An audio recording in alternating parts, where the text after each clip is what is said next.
What's up, everybody? MMA community, MMA world, MMA fans. We've been duped. We've been gypped. We've been, I don't know what kind of other words you could say for fucking being fooled by all these so-called experts and media and all that shit. Fedor is fighting. What's his fucking? I don't even remember his first name. I don't remember his first name. His last name is Singh. He's a kickboxer. Okay, kickboxer, and I mean, come on, man. This dude is 40-10 in kickboxing, but hasn't won a kickboxing fight since 2011. He's 1-0 in MMA. I don't know what we're doing. I mean, I don't know what they're doing. It's just really weird. They wanted to hype up this return of Fedor to MMA. It's always coming back. He's coming out of retirement. Fucking so? He's fighting some guy has had one MMA fight, hasn't won a kickboxing fight since 2011. What does that tell you about Mr. Fedor Emelianenko? That he came back? To me, it looks like he came back for money. It's a fucking joke. Gonna come back, fight Singh. We're all sitting over here going, who's he gonna fight? Oh shit, it's gotta be Randy, right? It's gonna be Randy Couture, right? Somebody threw out Tim Sylvia.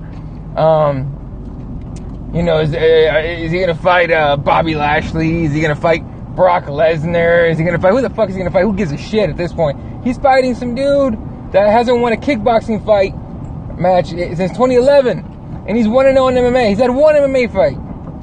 You think for 1 second Fedor Emelianenko is gonna have any problem fighting this dude? You think it's gonna be an entertaining fight? Isn't that a challenge? It's the worst. It's the gimme of all gimmies for Fedor. Okay, it's a joke. It's hilarious. All right, it's fucking ridiculous. All this shit about Fedor's coming back, the Emperor's coming back, woo! And everyone was giving me and Aaron Robbins shit for not giving a fuck. Both of us were saying, who gives a shit? No one cares. Who gives a fuck? The dude hasn't fought in 3 years. The game is, the fight game has changed so damn much that I still don't think that he could beat, the top 6, 7, a top 5 in the heavyweight division. Okay, in the UFC. I think he could destroy everyone in Bellator, by the way, and certainly everyone in World Series of Fighting. But so then he does. Okay, Bellator announces, he's going to do this show in Japan, some no-name fucking promotion by the old Pride boss and shit, and we got to be excited. I wasn't. I still don't care. I care less now that we know who it's supposed to be. Now, they're saying it's targeted, but you just want to say targeted. Especially, let's think of it this way. It might be a feeler. They might be throwing this guy's name out there to be like, well, what do people think and shit? Of course no one's going to like it. Everyone's laughing. The MMA world, community, whatever the fuck they want to call it, we want to call it, is laughing. Whatever, I can't even say his name, Jalapai Singh or something Singh. Some dude that's 1-0 in MMA and 40-10 in kickboxing and hasn't won in kickboxing since 2011 is going to fight Fedor Emelianenko, a guy that we consider one of the greatest of all time, if not the greatest of all time. A lot of people consider him the greatest of all time, between him and Anderson Silva. And we were sitting over here going, it's going to be Randy, it's going to be Tim Sylvia, it's going to, whatever, it's going to be Brock Lesnar's going to come back and fight him, it's going to be awesome, no it's not. No, it's fucking not. That's right, Mike. He says, I'm with you and Aaron, who fucking cares? At this point, especially at this point, if they actually make this fight against this Singh guy, who gives a fuck? I care less now than I did before they announced who they're targeting to fight Fedor. This is fucking stupid.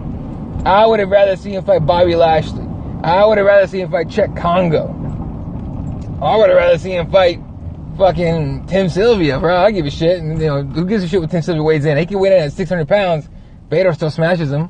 I would have rather seen Butterbean fight Fedor. He is tarnishing his career future further. Well, and this is from Dong. I can't see the second part. I can't pronounce it. English is my second language, bro. Anyway, but he's saying he's tarnishing his career, his basically his legacy further, his career further. Hey, look, he's gonna get paid $2.5 million, so kind of obvious he's doing it for the money, right? And people keep saying, he's not doing it for the money. He's doing it for his legacy. He's not hurting for money. There's no way he's hurting for money. Doesn't look like it. Wasn't gonna air live anyway, but now I really don't fucking care. Exactly, Adam saying wasn't going to air live anyway, but now I really don't fucking care. And it's true. It's going to have to be on tape delay for Spike. So, you know, like Aaron says, whoop-de-fucking-do. Now, especially the U.S. audience, the ones that aren't super fanboys of Fedor, and you know, the hardcore fans that watched what Fedor did in Pride, we don't give a fuck anymore. It's stupid. It really is dumb. Before they announced who it was, I was planning on finding a stream and watching it. Now I really don't care. I'll probably watch it on YouTube the day after or whatever. But it's a joke. They made this whole thing a fucking joke. Okay? For all of you that were saying, oh, it's about his legacy and he wants to go out as the best in the world or the best to ever do it and all this shit, if he wanted to do that, pretty fucking clear. Reebok deal or no Reebok deal, he would have gone to the UFC. Okay? If he actually wanted to fight the best in the world and he actually gave a shit about his legacy and how he's remembered and all that shit. First of all, how he's remembered is not going to change. I'm still going to remember all those fights he had in Pride. Those things are those are badass fights, right? Especially against Nogueira and all them. So, fucking, you know, but, come on, man. Coming back for a payday, coming back for a circus show, that's what it's gonna be. He's gonna smash this thing guy, no problem. They might tell him, take it easy, make it look like he's legit. He's not legit. Like I said, dude hasn't won in kickboxing, which is his sport. He's 40-10. Hasn't won since 2011. Okay? And he's 1-0 in MMA. You don't think Fedor's gonna smash this dude and then go smash his sister and his mom afterwards? Like, gives a fuck, man. Yeah, I fucking don't give a shit about this fight. I'm actually pissed off that they're actually gonna make this fight. That this is gonna be a thing. I'm kind of pissed off about it because, you know, I'm fucking hyping it up like it's gonna be a huge thing, but it's not. You know what I mean? I honestly thought they would sucker Randy Couture into coming out of retirement. I thought they'd somehow find a way to pay Brock Lesnar some money to fight, you know, to fight in Japan where he could be juiced up and not have to worry about testing positive for shit. I thought they'd sucker somebody into coming out. You could make a big fucking gimmicky fight, you know, a la Stephan Bonner, Tito Ortiz, something like that. But they couldn't even do that. Can't even do that. So, you know, fuck that shit twice in the face. No, I just don't care anymore. I'm just so annoyed that they try to dupe us and sucker us. All these websites. Oh, the Emperor has returned. The Emperor has returned to fight no-name Jack Shack from the fucking corner store. That's what he's fighting. All right, fuck it. So, all you in Japan that are gonna watch that shit live, good for you. Hope you enjoy having your Emperor back. All of us in the U.S. and everywhere else are gonna get it on tape delay, and man, we just don't care. Most of us don't care. Let's be honest, but. You need two big names to make it work. Exactly. Mike Jarvis saying you need two big names to make it work. Pretty much. If you're gonna make a show like that, had he come to the UFC, I would put him against Mark Hunt. Fuck it. All right. And forget that they're both names. And both of them have fought in Pride. Have they fought? Damn, my memory's shot. I hope they haven't fought. They might have. I'm not sure. And my memory might just be shot to shit. But I've had a long day, fellas. But. Fucking, you can put him against anybody in the UFC, and it would be an entertaining fight, and you can sell that shit. You know what I mean? Against Stipe Miocic if you want to, or even throw in Brendan Schaub if you want to get rid of him out of the UFC or something, or you know, whoever. But you know, if you want to make a gimmicky ass pay-per-view, the way that Bellator did with Stephan Bonner and Tito Ortiz, and the way they did Ken and Kimbo was shit with big names. Oh, I'll get to Dillashaw in a second for sure.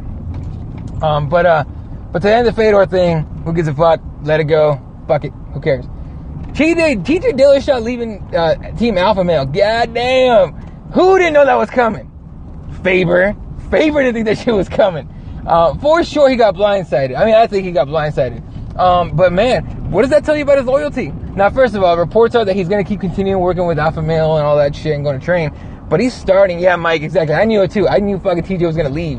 Why? Because he picks the guy who he attributes most of his success to, you know, Dwayne Bane Ludwig. You know, he's got to pick between him and Uriah Faber, you know, who, yeah, I'm sure he helps him here and there, but he's just the leader of the team. You know, we're not really privy to what he does with TJ day to day to help him be better. All we ever see is Faber be in places where it's like the places to be seen, right? We see Faber everywhere, all the parties and all that shit. So, this kind of guy, he's a businessman, and it's smart, to be honest with you. But, yeah, TJ leaving, going to Colorado, starting his own team, And, you know, hey, Colorado, who's there? Dwayne Bang Ludwig. So, I'm not surprised. I kind of knew it was going to happen. I feel like it was going to happen. It's odd. No, I take it back. Not odd timing. He's about to fight Cruz. He's going to need Dwayne Ludwig more now than he ever has to help him get ready for Dominic Cruz. And Faber's not going to help him there. Why? Because Faber got whooped on by Dominic Cruz. I think Faber won one of those fights, but still, Dominic Cruz owns Faber. You got to admit it. But, yeah, man, TJ leaving. I didn't think it was going to happen until after the Cruz fight, maybe later on, but, you know, all that shit that Faber was going on TV saying that TJ and him were, and TJ's parents and girlfriend, making TJ sound like he was 5 years old. But I forgot what show it was, because I didn't watch the show itself. I read it somewhere later on a blog, I think it was, somewhere anyway. Saying that Faber was with TJ's family and his wife and all them, and TJ was in tears because Dwayne wouldn't come hold pads for him and shit like that. That makes me think that Faber's full of shit. Mystic Matt called it. That's the other thing, Adam. Conor McGregor called that shit, by the way. I remember that shit too. When I read that TJ was leaving, and I'm like, didn't Conor say some shit about that? You know, what does he say? I said, like, I predict those things. I can't even do it. My Irish accent is dog shit. But yeah, man. Fuck. TJ Dillashaw bailing out at a Team Alpha Male. He can say all he wants. I'm gonna keep working with him. Yeah, I bet you are. Fuck that. I'd be going up to Colorado, taking some monsters with me. Wouldn't be surprised if Last Call goes with him. Danny Castillo might go with him. I'd be a little surprised if Chad Mendes would go with him. I don't think Chad Mendes wants to live in Colorado. Oh, Mike, you made a video? As soon as I saw that, I made that video. Oh yeah. I think you tweeted that shit out. That's right. Mike put that out on Twitter with that's where I saw it, yeah. With Conor McGregor saying that he predicts those things. And he tweeted out to myself, Doc, fucking Aaron, and Fred, and I think Andrew too. So, yeah. Anyway, we'll be talking about Fedor. We'll be talking about TJ Dillashaw leaving the Alpha Male, Faber being a bitch. Well, probably crying like a bitch right now. Just lost his only champion. We'll be talking about UFC 192, what went down. We'll be talking about that and everything else. Sage Northcutt. Kirby thinks he's way overhyped. I'm tending to agree with him, especially when after Ken Flo came out and said that he was, he's like GSP but 10 times better. Some ridiculous quote. And that's we're gonna talk about a lot of shit tonight. But 7:30 p.m. Pacific time, 10:30 p.m. Eastern for all you Centrals. That's I think 9:30 p.m. Central time. Not sure. Join us. The tweets are going on Twitter. I'll be tweeting out for the next, obviously for a couple hours, 2-3 hours before the show goes. I'll be throwing out the link and shit. Join us tonight. Share it with your friends. Retweet the shit out of it. Put it on Facebook. Put it wherever you want. On the underground, if you want to, if you want to. We don't mind haters. We got plenty of them. But yeah, join myself, Fred Kirby, Aaron Robbins, and obviously those two guys from Stand and Bang, and whoever else ends up jumping on. We talk back and forth. I keep an eye on the YouTube comments. Hit us up on Twitter, obviously. And we'll see you guys tonight. All right, don't forget, 7:30 p.m. Pacific, 10:30 p.m. Eastern. Later. Oh, this fucking thing doesn't want to start broadcasting. Oh, that's why. All right, fuck it. I'll see you guys later the old-fashioned way.